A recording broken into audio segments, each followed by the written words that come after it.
Hello, everyone. Welcome to the Normal 40. My name is Lon Stroschein, founder of the Normal 40, and I am glad you're here. I'm going to be your lead pilot, your captain, if you will, on this episode of Normal 40, the podcast.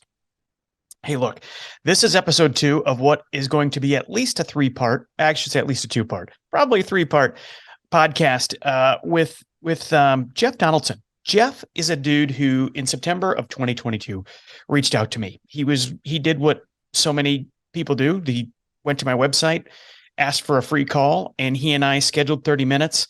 And an hour and 20 minutes later, we were completed with our first call. Usually, when I get on those phone calls, it's me asking a whole bunch of questions and me in listen mode and me trying to just piece it together, what it is that they're really wrestling with, and then read it back to them in a way that helps them to kind of put some element of meat on the bones of what it is that they're trying to come to terms with. Jeff was different. Jeff came to me and he started interviewing me like I was interviewing for my own job at my own company that I started just months prior to this phone call. But it came from this place of goodness, this place of sheer goodness. And it didn't take me long to realize that this guy had a lot of experience. He was asking great questions, and he was making me think through things levels deeper than I was thinking through them on my own. And so I established in that first phone call that this is a guy I want to get to know a little bit more. So also in that first phone call, I realized that there was something about Jeff that was also interesting as I was trying to decide and decipher and size up why is this guy reaching out to me? What is it that he sees in what I write and what I communicate about that has compelled him to reach out to me? Because by the time a guy reaches out to me, they are wrestling with something. There's something in them. Nobody schedules a call and just says, well, I don't know. You seem like a good dude. I want to talk to you. No, that doesn't happen, man. Look, if you're to the point where you're contacting me, there is something in you. There's a calling, there's a feeling, there's an angst, there's an anxiety. There is something inside of you that you can't define, you can't articulate, you don't know how to address, and you don't know how to uncover. So you call this random guy from the internet, hoping that maybe, just maybe, this guy can help you figure it out. Well, that was Jeff. So I knew he was wrestling with something. But we spent the entire first conversation, last week's podcast, we played it in its entirety. We spent that entire conversation where we didn't talk about him. He did not want to talk about him, and I knew it. Okay, so at the end of the last podcast, we said, let's do this. Let's schedule another hour, and we're going to ramble.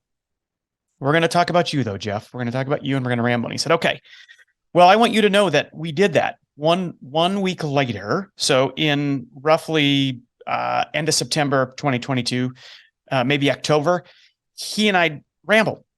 And the intent was for me to spend a good 60 minutes just rambling with the guy and helping him work through some of the things that he needed to work through. And I had no idea what they were. None. Zero. We didn't talk about it the first podcast. What happened is we talked for an hour and 50 minutes. The first 50 minutes of that conversation was more of Jeff coming at me with what's Normal 40? How'd you start it? How did you construct the language? How are you able to understand what people are thinking? How did you come up with the words that get inside of people's minds that get them to think bigger about themselves? And he was just so fascinated about the process. And for 50 minutes, he and I rambled on me again. There again, this guy had a talent. Well, I'm not going to play any of that for you. You know what? I might actually put it up in kind of the after show notes because it's pretty good. If you want to know the ins and outs of Normal 40, if you want to actually see the diagrams of where it started, you want to see my initial sketches, you want to see the blueprint of what Normal 40 is and how it came to me on a Saturday morning sitting on my sun porch. Yeah, then that's a good ramble. But that's not what we're here to talk with you about as it relates to my friend Jeff Donaldson. So here's why this is important. Where you're going to pick up this story in just a few minutes isn't the beginning of our conversation. It's about 50 minutes into our conversation. So when you come in, it's going to feel like it's just kind of a thud, but I want you to know you've got to appreciate that we're already 50 minutes into this. Actually, 48 minutes and 52 seconds is where I cut in. But this is where we finally get into Jeff. This is where we finally get into the stuff he's wrestling with, the stuff that actually brought him into my Zoom call into the Ramble initially to begin with. And you'll see what it is. You'll hear him talk about it. You'll hear he's using his own language. You'll hear him talking about failure. You'll hear him talking about what he wants to be around, what he aspires to be, and what is holding him back. And he knows it. And why he's so mad about the fact that he can't do anything to protect himself from it. We talk all the way through it. And my hat's off to this guy for letting us post this. But I want you to know that Jeff's conversation is unique because it's his and because he's letting us all hear it. These are not unique conversations to me. I have the awesome responsibility and the awesome blessing to be the guy that so many of you reach out to share where it is you're at. And I've been armed with the talents and the gifts to help some people wrestle their way through it. And it is one of my life's greatest blessings to be that person for so many people. So here we go. I'm going to drop you into the conversation at the 48-minute point, and you're going to get into the rest of the ramble with me and Jeff Donaldson. Here we go, people. I will see you on the backside of the podcast.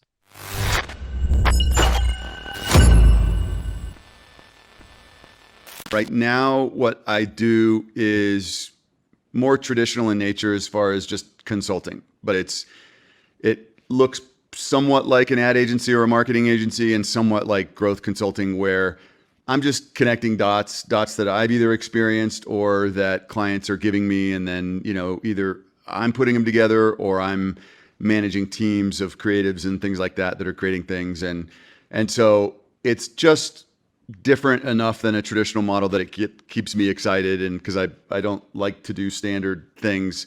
I think because I don't want to be judged. I want to be revered, but I don't want to be judged negatively. So I change things just enough that they're not like someone else has done them. And that way, if it's the first time it's being done, how can you judge me for being a failure or a success because it's never been done?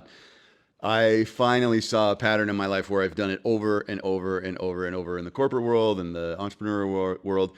Right now, I'm sitting in a place where I could literally create whatever the hell I want. Now, my wife has gone back to the corporate world, and finally, timing of getting options and all that stuff that we had been chasing, she finally hit it right and is nothing's guaranteed, obviously, but has finally gotten to that point where she's the C-suite with the equity and all those things that will probably result in millions. And that just is a way to say that I don't even have the financial pressure like I used to, but I'm almost paralyzed. I can't get off my ass. So I have almost let a few clients go,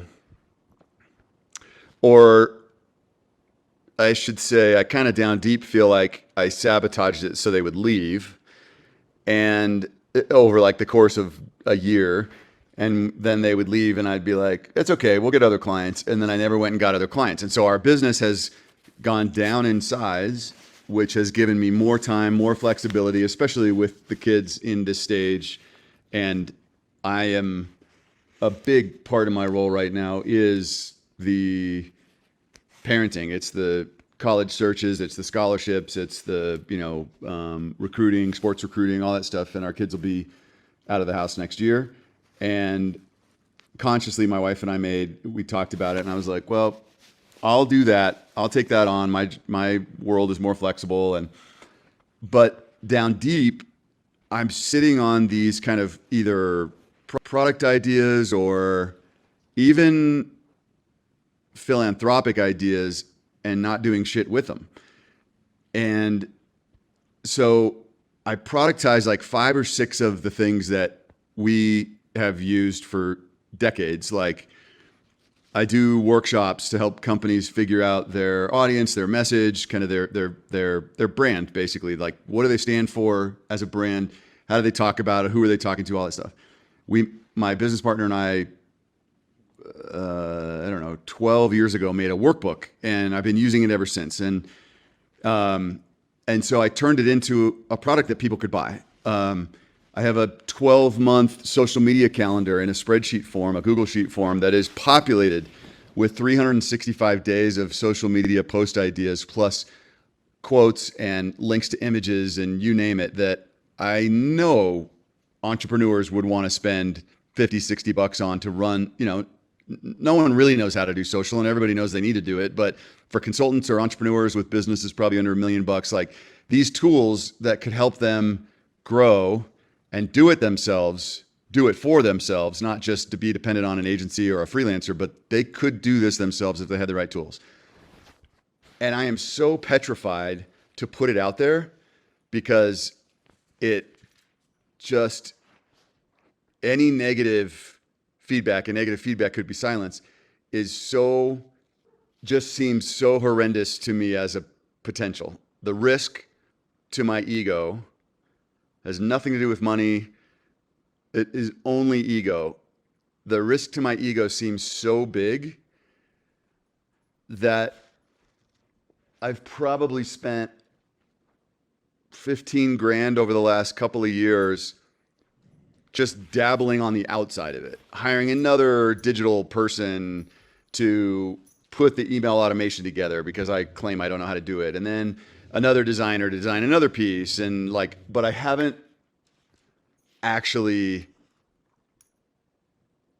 put myself at risk to go do it. And I don't know if I came up with this in reverse order, or just to justify it or not, but at least what I created as far as why would I even want to go do this? I know the things that I am capable of can help people by helping their companies, but it helps the person to overcome an obstacle or just to connect dots for them so that then they're like, son of a bitch, I never thought of it that way. Now I'm going to go do this. Kind of like your visual. Just now that I have that in my head, I see some things so differently right now.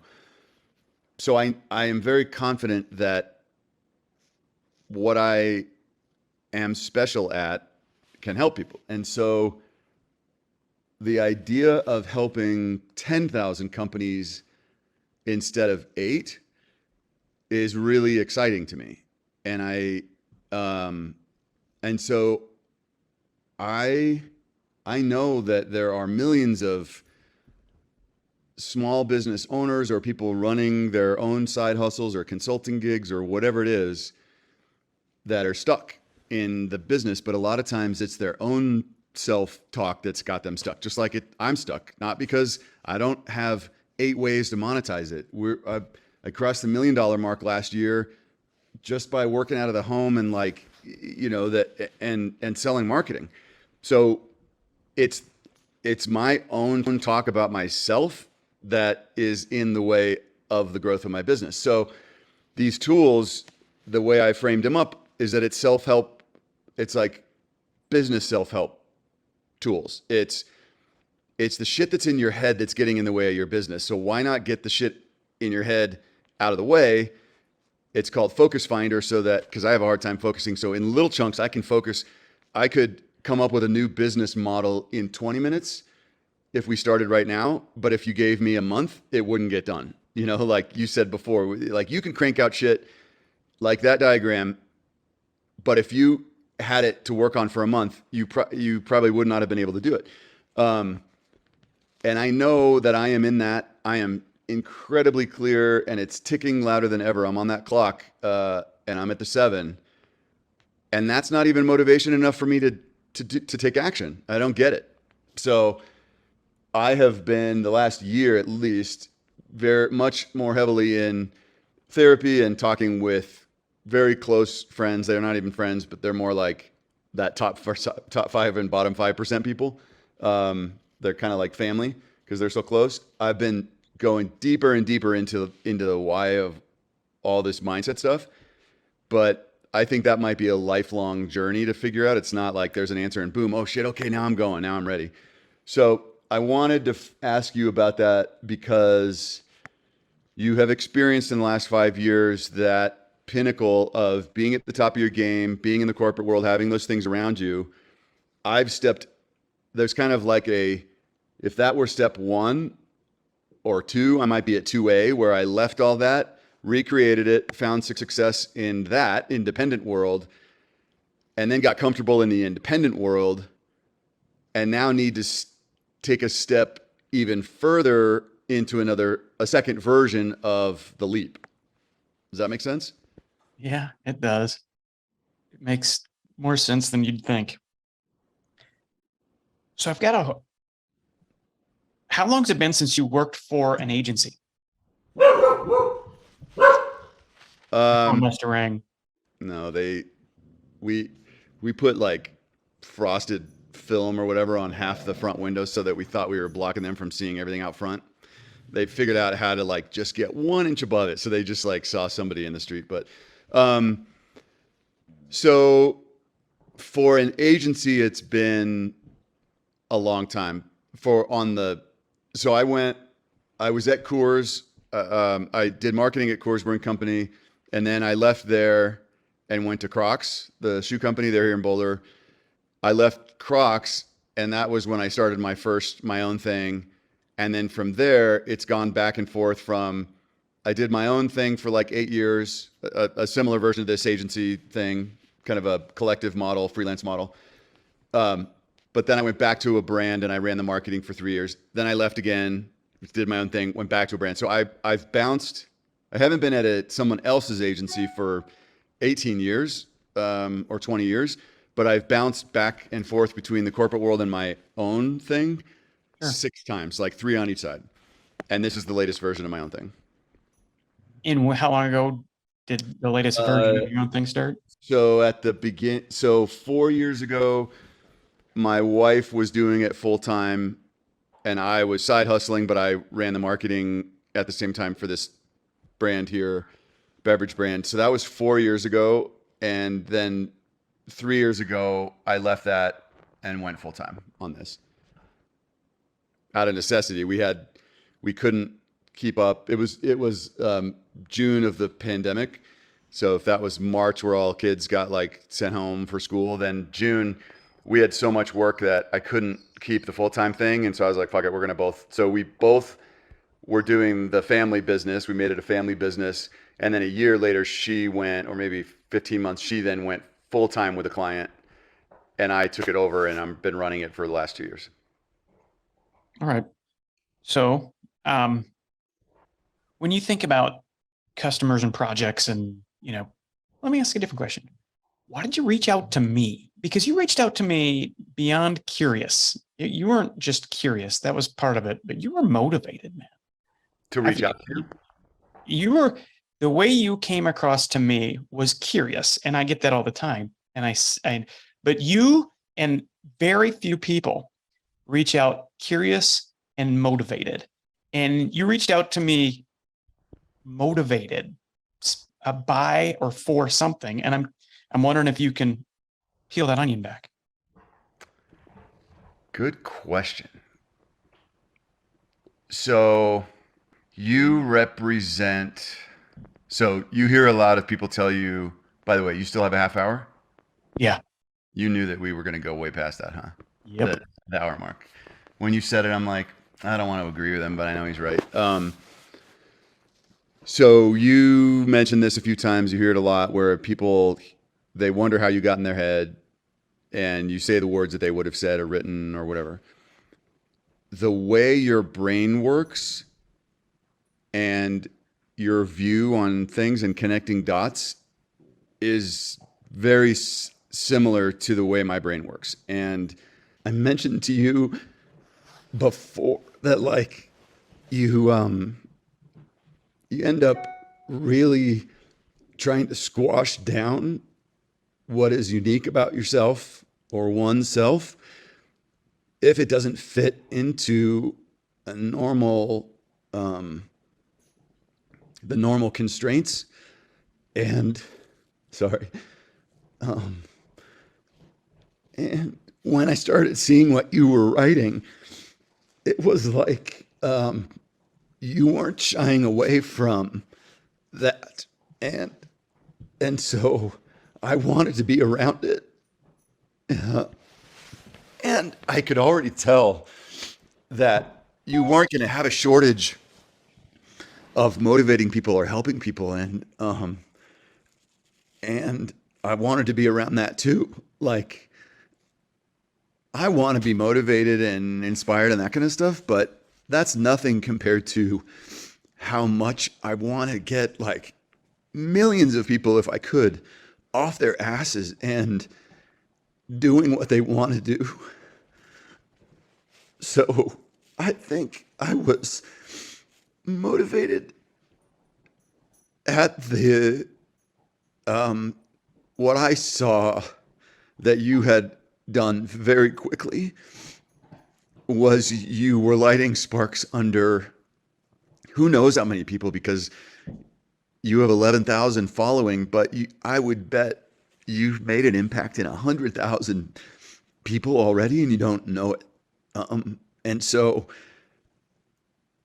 I I am definitely stuck where I am, and I feel the pressure, my own pressure, putting on myself more than ever because of that clock. But I also am sad that I can't get out of my own way to do something, to do something about it, because I do it for a living. I do it for other people for a living. So when I saw you doing it, I was like, fuck, I just want to be closer to that, to you, and to whatever energy you're putting out there, because it is a strong, positive, powerful energy that you're putting out there. So that was the motivation. It wasn't motivation to build a following. It wasn't a motivation to get a job. It wasn't a motivation to even find a project. It was bigger than me. And that's why I didn't hesitate.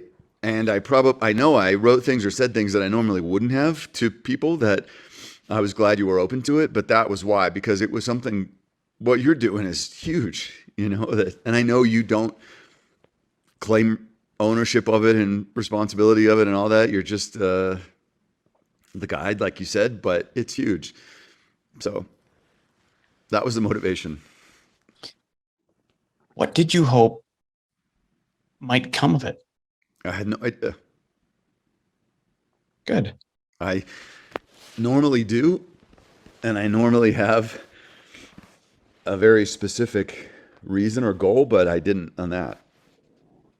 I find it interesting, just reading back through, I mean, we're rambling here at this point, that you've got products that you keep putting back.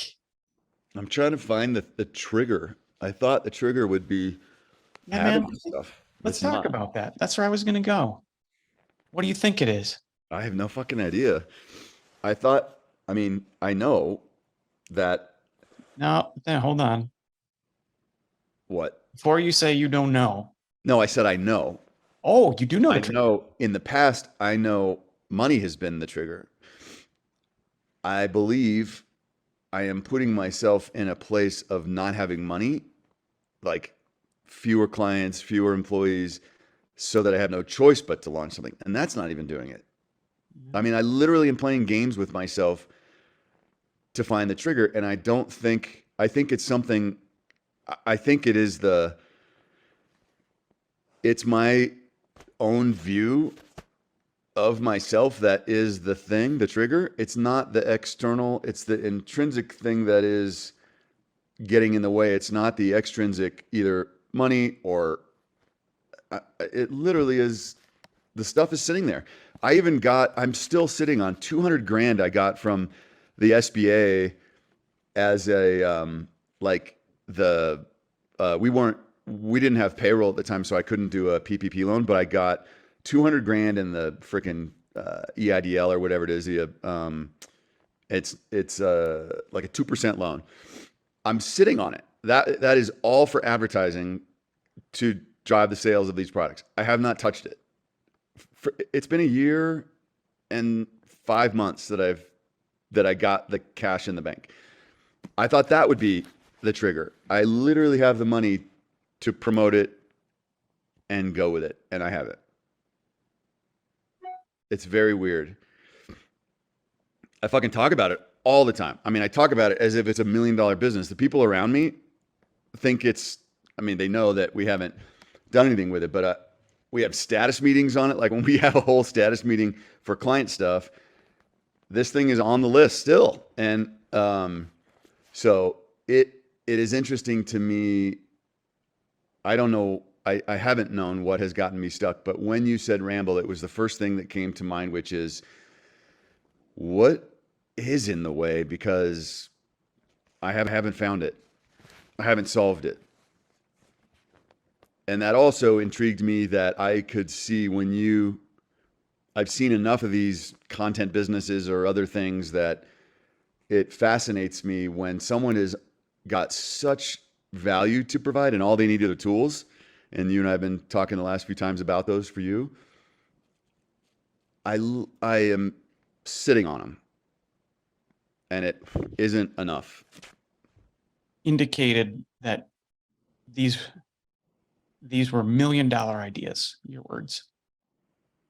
Are they? I've done the math to see how to get there.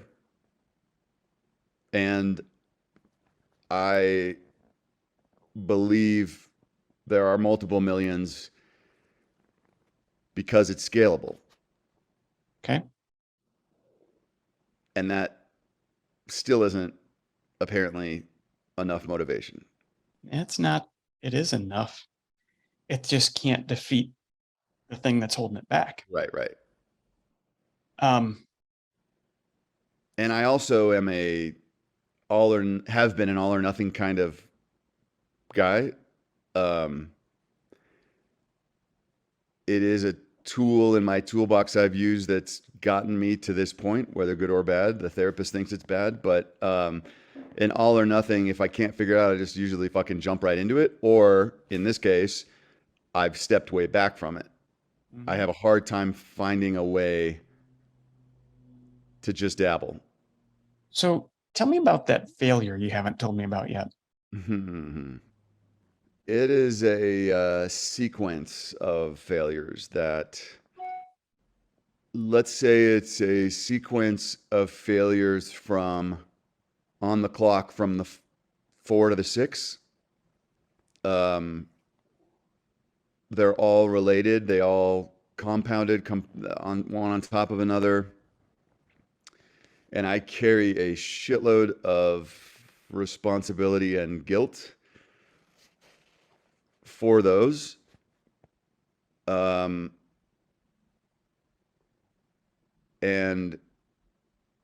am working through,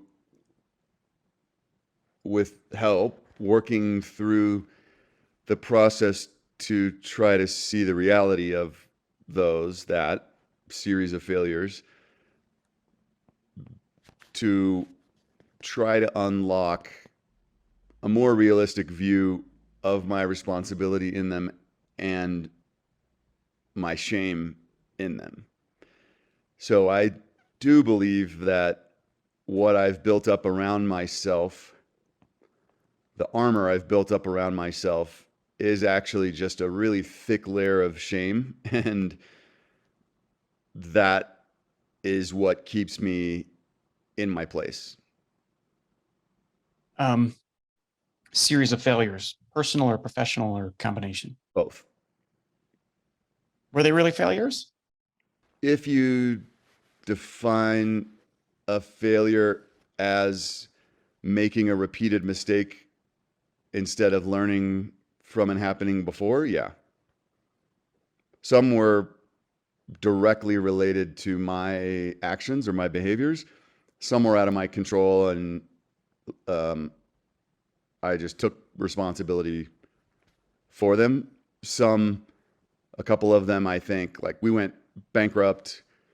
I look at it, think back to the decisions we made, and granted, that 2008 and 2009 was in there too, so I know that there were some things out of my control. But in the grand scheme of things, they are. I'm pretty sure they're not the failures that I've built them up in my mind, and I'm pretty sure that I'm not as responsible as I built up in my mind. But my entire life, I learned quickly and then perfected that if I take responsibility for everything, everybody else's emotions, outcomes of everything, not only does it make me feel more important, but it drives me to keep achieving. So I got to the 6 o'clock on the clock by being the one responsible for everything. So that is an interesting additional layer to your clock, which is the how. How do people get to that point? I got there. One of the driving forces of what got me to the 6 is that inheritance. And I used it and I ran with it. But when I got to the 6, maybe the 7, I realized that it was actually killing me.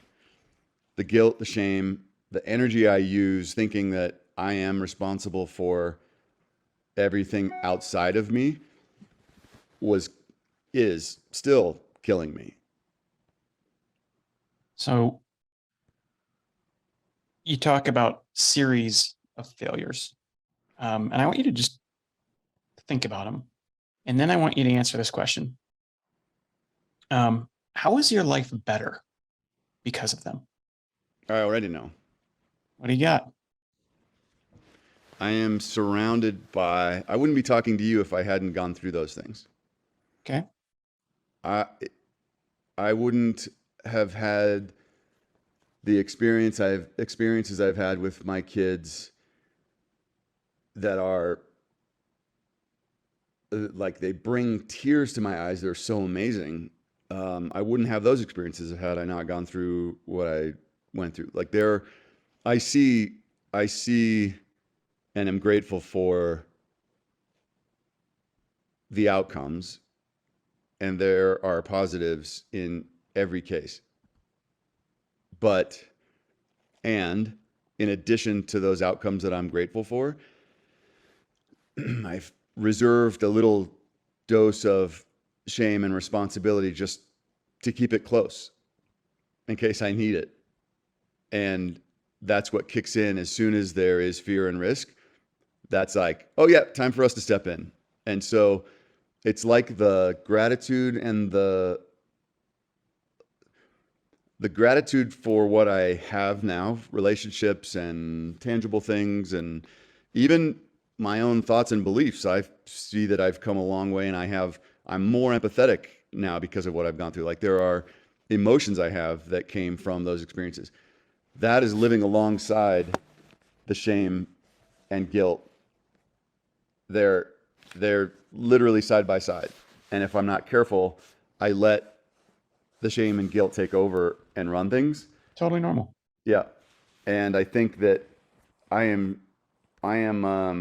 that epitome of the pleaser to try to make a difference in people's lives, but that means that anything that risks the perception of pleasing is a bad thing. So if I were to put something out there in the world, like these tools that could help people, but there is a chance that I'm going to upset anyone or not exceed their expectations and blow them away, I'm not having anything to do with it. I'm going to gin rummy the hell out of this thing, or I'm not going to play the game. I don't And know if that's it. you don't? I think that's a distant third. Why We'll get to so? that. What's the second? We'll get to that. So just really quick though, we're talking about what do you learn from these? How's your life improved? How is it better because of these things? And awareness and presence is what I'm hearing. And so you've got your inheritance and you've got your endowment. And part of your endowment is this shit you go through. It's how you feel in the moment, but it's all the things, the good and the bad, the happy and the sad that have built you into who you are in this moment. And what you do with who you are in this moment to live your next moment is what the normal 40 is. And so I'm wondering how do you want to take the good and the bad, the happy and the sad, and how do you want to use it? At this point, you can view it as a curse, and I'm hearing you that is my word, not yours. You're wearing it. It's a weight. It's still a weight on you. I can hear it. Yeah. You're wearing it. And you're going to continue to wear it until the moment you say, fuck it. This is my superpower. And because of this, I can help these people do these things, whatever it is. And I'm curious, how do you want to use it? with your skills and your natural gifts and your brains and your articulation and in all the stuff you've got, how do you want to use that shit in a way that makes you feel good? I don't know. I have, um, yeah, I don't know. I think I've started using it by sharing it, even in conversations like this and people that are close to me. I'm not shy to talk about those experiences to try to help other people who may have gone through some things or haven't gone through them yet. But And why do you share it with them? uh, for one, because it's not something people talk about and it seems taboo for no fucking reason. And so, like I told you before, that drives me nuts. So I share it to try to break that open so that people get an opportunity to hear it, and then maybe they'll do the same for somebody else and it can spread. But also just so that they don't feel alone if there's a chance that they're feeling it. And because no one ever would talk like this to me, and I wish they had, but I don't know, other than deciding to be open about some of those things.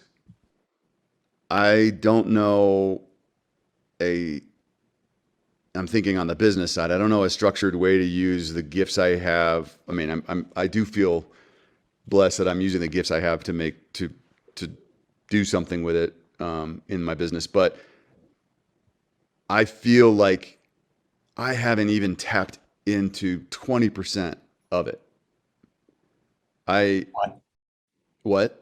You haven't tapped into 20% of what? I have not exceeded 20% of my potential of scooping up all this stuff and putting it to work. It feels to me that I've got another 80% of value and impact I can make, and I haven't used it. Who do you want to give it to? Who? Yeah. People I don't know. What do you want to help them avoid? I don't know. For some reason, the word avoid stuck out. I don't know if it's avoid, but what I want to help them feel or do is to put some power in their hands. I had the most, uh, yeah, I've had the most amazing experience in January. We had major fires sweep through Boulder. 1,000 houses burned down. 1,000 families lost their houses on December 31st or January 1st. And I couldn't sit still. Um, and over the course of 8 weeks, ended up mobilizing about 30 or 40 brands to donate about $4 million worth of new products, the North Face and Vans, a lot of the companies that are here in Colorado. And I teamed up with a buddy of mine who, he handled the cash side. We got about $1.5 million in cash. We gave it out to all these families. We had them come in and shop. We got warehouse spaces donated. We had 3 storefronts. And then, month 4, like in March, it was gone. It was done because it was literally like this major pop-up thing. All of my time went to it. I told all our clients, I'm not going to be here. I handed over everything to my employees. I didn't see my family much. Like, I was in heaven, and I didn't know a single one of these people. And I remember I didn't believe when people were telling me, and they still email and they're like, you gave my kids and us our quote unquote first. Now, people, they lost everything, every piece of clothing. A lot of people, their pets burned in the houses. Like, the fire came through that fast. And they were like, you gave us our first outdoor gear, our first replacement pair of boots so we could all hike together, or our ski jackets or our bikes or whatever. I didn't believe them that it was that big of a deal. I think I didn't want to let it go to my head, but my wife said, "We need you back. We need you enough of the Marshall Fire families. Your family needs you." And I was so pissed because I, for the first time, found it felt so natural. I do not want to go into the nonprofit business. It is exhausting, and I don't feel like always being a beggar. But when you just said that, who do I want to help or what am I helping with? That feeling that I had from that, using my gift of being all over the place, and that is exactly what was needed because it had never been done and I didn't follow a system. But that feeling I got is what I want to do more of. And so I actually haven't even thought of it since the spring, that if that's the closest tangible thing that I've gotten to the feeling that I've wanted, that I was trying to describe to you. And if I could build a business that could do it, I'd be in heaven. I don't even need to get to heaven because that's all or nothing. I just want to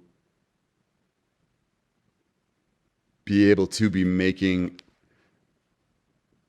a more consistent difference. Doesn't have to be bigger, a more consistent difference in more people, in more businesses. Because it's the business side that I love to work. I love business. I love marketing. I love that we all a lot of us get the opportunity to have our own businesses like this. And it is a shame, I think, that people get stuck in them and don't get to realize, ironically, I am in the exact moment that I'm talking about for other people, but that they don't get to realize the potential of it because they're stuck.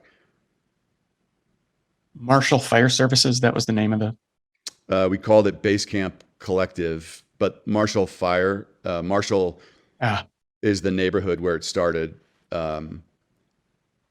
So Marshall Fire were the fires, and it hit three towns. Yeah, what'd you get paid to do that? not a fucking thing. How'd you, I just probably, one word answers. How'd you feel? Give me the emotions. I don't know that there's an emotion positive enough. See what you got. Elated, exhausted, delighted, energized, scared, responsible, dutiful, whatever that emotion might be, of feeling it was my duty to help people right around me. I'm totally blessed that I could use my superpower in that way. It was so perfectly fit and perfectly timed. It wasn't even funny. I was even shocked at the shit that was coming together. I was like, all day, every day. We had 45 volunteers that would have a daily stand up for 10 minutes. And I wasn't the only one that left all the work I was getting paid to do it. But we'd have a daily meeting and everybody would be like, "This is incredible, Jeff. How the hell are you doing this? What do you do for a living?" Like, they didn't think I worked because I was so into this. And again, it's the helping part, not the, nonprofit side of things, but it was that people didn't expect to get support and they got it and it blew them away. And it just seemed like it should be happening. And nobody else could figure it out. And that is what drove me. Makes sense. This is probably a point where I give you some observations. You're a helper. You're wired to be helpful to people. I mean, we scheduled this call to do this, and we spent the first 25 minutes helping me. And it wasn't planned. It's just, That's what I was. and it was intentional. It wasn't by accident. You knew that before we got to you, That's we what were going to spend some time on me. And I would imagine that's not just something you do for me. That's how you're wired. you're a helper. You're a helper. You want to help people do well and be well. Um, another interesting. Okay, hold on real quick. I want to write that down because that do well and be well is amazing. Yeah, man. Especially when it comes to what you know, Yeah. where you feel you have an opinion and it's not wrong. Yeah. Or let me say this, you've got an opinion and you've got the confidence in believing that it's accurate. Yeah. We all Yeah. can be wrong, but Yeah. you've got the confidence that backs it up. Yeah. And you're willing to put your name on the line for this type of advice. And that's big. I found it interesting that about every 40 months, you need to you're ready. Your work wherever you're doing, your work there is done, and you're just ready to go tackle something else, even if it's something you've already done. You're ready. You're ready to just kind of shake it up. Which I would imagine why when the opportunity to be somebody totally new showed itself, you were ready for that, and you're ready to lay down who it was the day before to be who you were going to be later that day. You were just ready for that, and that's really admirable and good. And there again, it was your ability to help people be well that was motivating that. You said something else interesting that we're not going to spend a lot of time on, but you said it 3 times. And anytime somebody says something 3 times, there's something to it. And you said, I'm not a nonprofit guy. Just think about all the things you loved about what you were doing was nonprofit work. Elated, exhausted, delighted, energized, scared, responsible, delightful, blessed, everything fit. You used your superpower. You surprised people the upside, and it was a challenge. That's a fucking nonprofit. So before you just go, before whatever vision of whatever you've got a nonprofit is in your head, just hold on. Before you just know that I found that fascinating, that that was the thing you can't associate yourself with. But guess what? It's there's something there. And the thing that probably is most interesting to all of this, and keep in mind, I'm a dude who's talked to you now for an hour and a half today and an hour last week. You never mentioned to me that there was a failure. It's not like I knew anything. I just said, tell me about that failure you haven't brought up. And you didn't have to think about it. I don't know what it is. I don't care what it is, but I care about how you processed it when you talked about it with me. And you're still wearing it. I could see it. I told you that earlier. I can tell you're still wearing it. And you're going to continue to wear it until you figure out how to put it to work for you. I've got a failure. I'm going to talk to you about it. We're going to run out of time, but so I'm not going to, but I will tell you all about it. And it wasn't until I turned it into the thing that makes me who I am that I could absolutely release it and not give a shit what anybody thinks about it. How they interpret it doesn't matter to me anymore. It used to keep me up. It used to keep me out of conversations. It used to fill my head. I don't care anymore. I don't, but it's a process. It isn't until I put it to work. And then this product that's ready and these clients who you let go for, you let them quiet quit, I guess it'd be the buzzword, but, and you don't know why. And you don't know why you can't put it out there. I'm going to tell you what I think, and you get to decide if you want to give it 0 credit or more than that. Okay.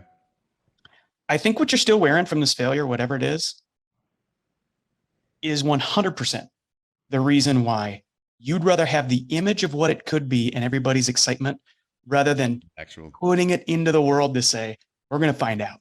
Yeah.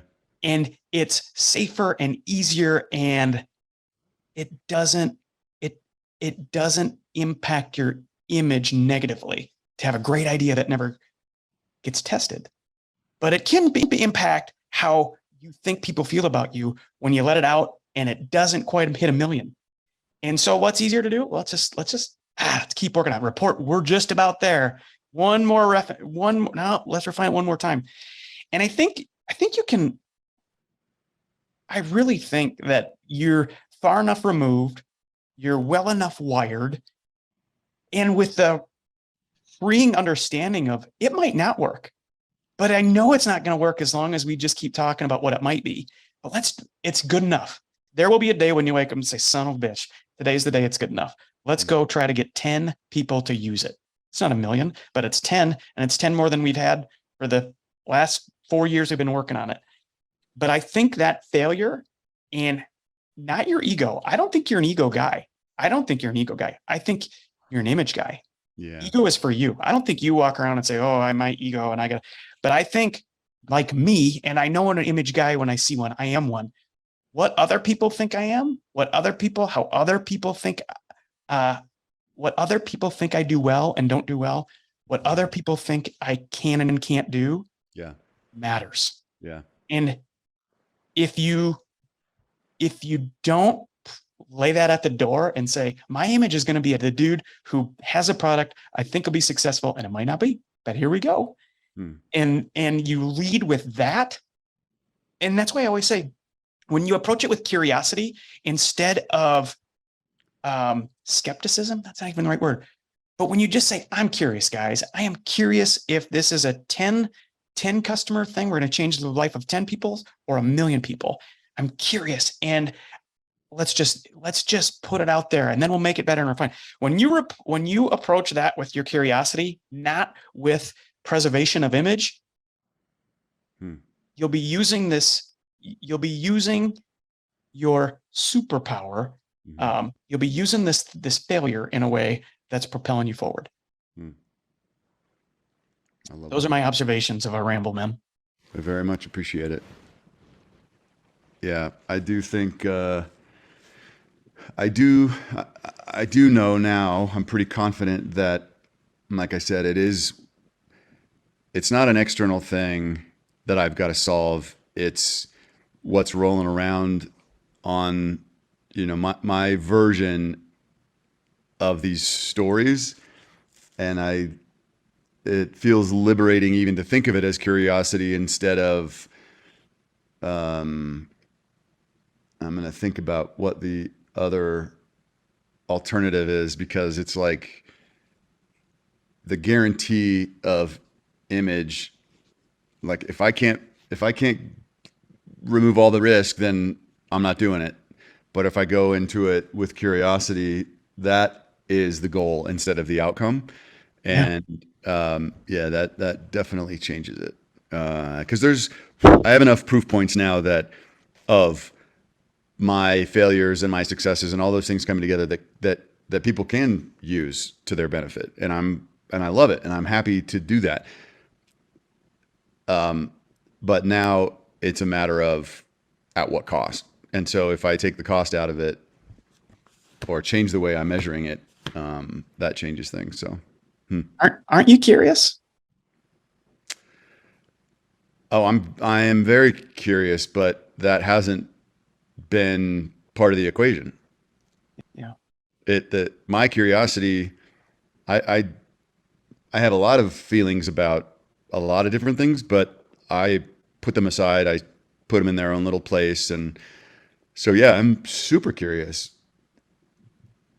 But that wasn't how I was entering into it to measure it. Look, I get it. It's showing up to normal 40 with my curiosity is really what's propelled me. I would say if I wasn't curious about who this dude was, who had an opinion about who I was targeting in my writing, if I would have been concerned about my image, I would have ignored it. But I was curious. I'm like, I don't know. I could have it wrong. Let's see what this guy's got. And I'm wrestling with it. So what do you got? And then you told me, I'm like, yeah, I've been thinking about that. Let's hop on a call, because I was curious. Are you going to show up with something? I was curious. Why wonder? Why even prognosticate? Let's just do it and see what happens. And it led to the first call. It's led to this call. And it's not, I'm not doing it for money because we're doing it for free. I'm not doing it to improve my image or tarnish it. I'm just showing up curious to see what happens. And so much of what I do is that right now in this phase. So just quit building it up. I don't even know what it is other than a product you that has a reputation, and before it's even launched, it's got an internal reputation and internal potential. And just be curious about if the potential is real or not, and take off the pressure of, this is how, if it's not successful, I'm going to feel the way I did what it 6 means. years ago. Yeah. You're not. Fuck that. You're not. Even if it does 10%, you're not going to feel that way. Yeah. You didn't build it the same way. You built it being the you are today. Yeah. Not the you were 15 years ago to have the failure you had 6 years ago. And so just go launch the son of a bitch. I'm going to be curious all day today. I'm getting together with the two people that I've mentioned to you a few times that are in that small percentage. We're getting together for a couple hours to catch up and haven't seen each other in a little while. So the opportunity to be curious today, not just about the marketing stuff and the business, but just to talk that way and practice being that. I get to do it all day, so I'm pretty psyched. But I appreciate it. I got lots of notes here on it, and I think I will do a little dabble in the curiosity of it and see what happens. Yeah, man. The easier part is to come up with all the reasons why not to, instead of, I've got a long list of those. I even just thought of 2 more, but the better thing will be to just try, just start someplace.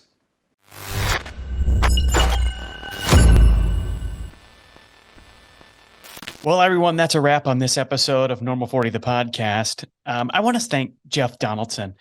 I think it's just so awesome that Jeff's story isn't unique. I want to be clear. Jeff's story and what he's going through is not unique. In fact, I'm creating an entire company around Normal 40, and I call it normal because we all go through something at some point in our life. And it tends to be around midlife that we go through this awkward phase of angst and struggle and pressure and trying to feel our way through what it is we are here to do next. Jeff just had the courage to let me share a story. I talk to people every single week who have stories very similar to Jeff, but not all of them want their story told. And I don't blame them. 2 years ago, I wouldn't want my story told either. But Jeff and his ability to show up curious, to ask the good questions, and for his willingness to be as vulnerable as he's being is going to be helpful to all of us.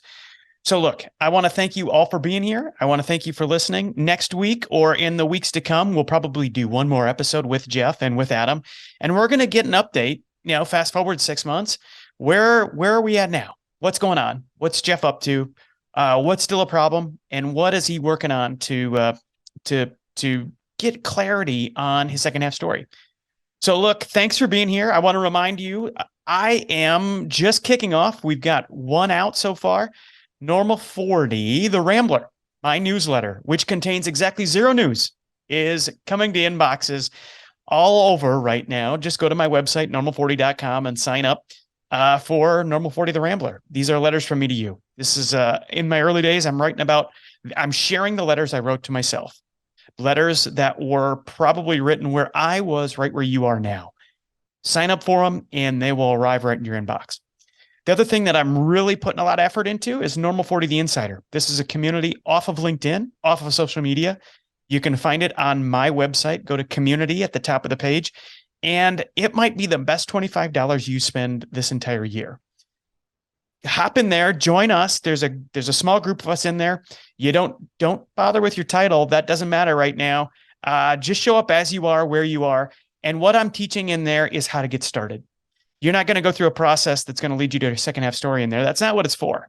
But it's to give you a community, a safe place to talk to people who are right where you're at. And it's to give you a home, a place to share. And it's a place that I show up in a lot. I'm there several times a week. I'm doing live drop-ins. I'm engaging with people. And that's a great place for us to stay connected. You're going to meet a lot of people just like you in there. And I hope to see you on The Insider. All right, everyone. Thanks for being here. And I hope to see all of you right here next time. If this is a podcast you liked, please share it. Please like it. The only possible way I reach the next dude who needs me the next dude who needs a normal 40 story, the next dude who needs some inspiration and motivation to chase it is when you show up to share it. All right, man. I'm going to see all of you on the next page. I'm going to see all of you on the Rambler, and I hope to see some of you on the inside.